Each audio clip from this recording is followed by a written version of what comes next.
là je te fais un résumé de ce qu'on a vu dans cette Torah là, c'est la Torah 34, d'accord? Torah 34 qui est la valeur numérique de Goël, ou bien plutôt de... Voilà, et la valeur numérique aussi d'un accouchement. Parce qu'en français ou en anglais on dit une délivrance c'est un accouchement, et en hébreu ça a aussi la même valeur numérique.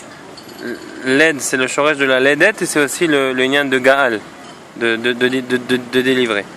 Et vous serez pour moi une nation de prêtres et une nation sainte. Et ici il te dit mamlechet, c'est un autre terme pour dire nation, mais c'est un petit peu une dynastie de Kohanim et une nation sainte. Et voilà les paroles que tu diras aux enfants d'Israël. Donc là c'est Hachem qui parle à Moshe, qui leur recommande de dire ça. Ici il te dit Uketiv Kherpa Shavra Libi, c'est marqué dans Tehillim Samertet, ok, qui parle de Maïm Rabim Bao Ad Nafesh. Il te parle là-bas que quand les Harafot, les humiliations et les bisionotes, les humiliations et les insultes, les injures, elles viennent sur l'homme pour casser son cœur, alors lui, c'est quoi le tikkun à ça? C'est quoi la manière qu'il a de pouvoir résister et trouver la bonne chose dans ça? C'est en quelque sorte qu'il faut qu'il trouve à ce moment-là, il faut qu'il s'attache au point qui se trouve dans son cœur à ce moment-là, et par cela sera annulée l'humiliation et les injures. Maintenant, on n'a pas compris qu'est-ce que ça veut dire à 100%. David, ici, il nous a donné une explication originale qui a dit qu'en fait, il fallait s'attacher avec les points positifs qui sont dans ton cœur à ce moment-là, et c'est ça qui va te permettre de ne pas succomber sous le poids de l'insulte. Alors maintenant, on va voir ce que Rabbi Nachman dit dans le point bête. Ou la bonne volonté. Ou les kisufin tovim. ב' כי הנה הכלל שהממשלה ביד הצדיק לפעול פעולות כרצונו כמו שדרשו חז"ל, que la généralité et la règle générale que le tzaddik il peut agir et faire les actions qu'il veut selon sa volonté en tout temps, comme ils ont dit nos sages de mémoire bénie, le tzaddik il contrôle, etc. Dans la Gemara Moed Katan page 16 Amoud Bet mi moshel bi atzadik mi moshel bi tzadik, c'est qui domine entre guillemets Hachem, c'est le tzaddik. Mimoshel bi, c'est Hachem qui parle, tzaddik. Vezeu bechinat, et ça c'est marqué dans Bereshit chapitre 42. Ve Yosef hu Hashalit, et Yosef qui était le tzaddik, Yosef ha-tzaddik, hu Hashalit, c'est lui qui contrôlait, qui dominait entre guillemets la volonté d'Hachem.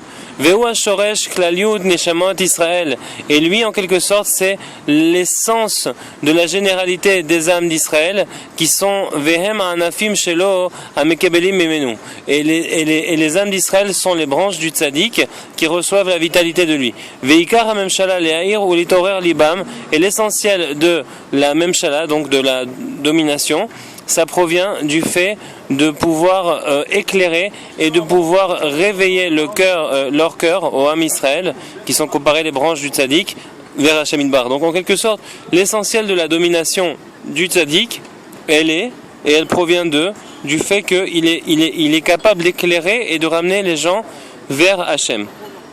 Comme c'est marqué dans Devarim chapitre 33, Shema Hashem Kol Yehuda, Hashem il a entendu la voix de Yehuda, Ve'el Amo Tevienu. Et ici, et vers son peuple, il a amené. Maintenant, Ve'el Amo Tevienu, on peut voir aussi qu'il y a peut-être un rapprochement à ce moment-là de quand il dit Chazak ve'matzba vodatecha na nachman meuman uvaze agale lechosod vehu male vegadish mikav lekav patz patz yutke, qui est le nom de l'ange de Rosh Hashanah du Shofar, et qui proclame la même Shala de Hachem. Et ici il te dit Shema Hashem Kol Yehuda, et on peut faire un Hekesh avec Shema Hashem Kol Shofar quand c'est marqué dans la prière, et Kol Yehuda avec le Kol Shofar qui sont liés. Et il te dit Patz Patz Yudke ou Vechizuk Avodat Tevinehu. Alors on voit ici que je pense qu'il y a un lien indirect, mais ou même direct, qu'il faudrait essayer d'élucider éventuellement dans le Pétek, la ligne qui dit Chazak ve'matz ba'avodatecha na'anach nachman meuman uvaze agale lechasod male vegadish mikav lekav patz patz yudke uvechizuk avoda tevineu. Ve'ma ze avoda ze tfila. Ma ze tfila ze akol shel Yehuda, parce que Yehuda, on sait que kol Yehuda c'était la tfila de Yehuda qui était très fort. Uvechozek avoda tevineu, quand Yehuda ou les Yehudim en général ils vont augmenter leur voix d'une manière forte, alors là tevineu.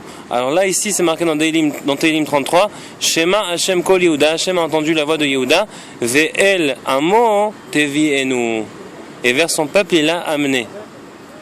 Et dans Tevienu et Tevinehu, Il y a juste une différence de comment c'est marqué.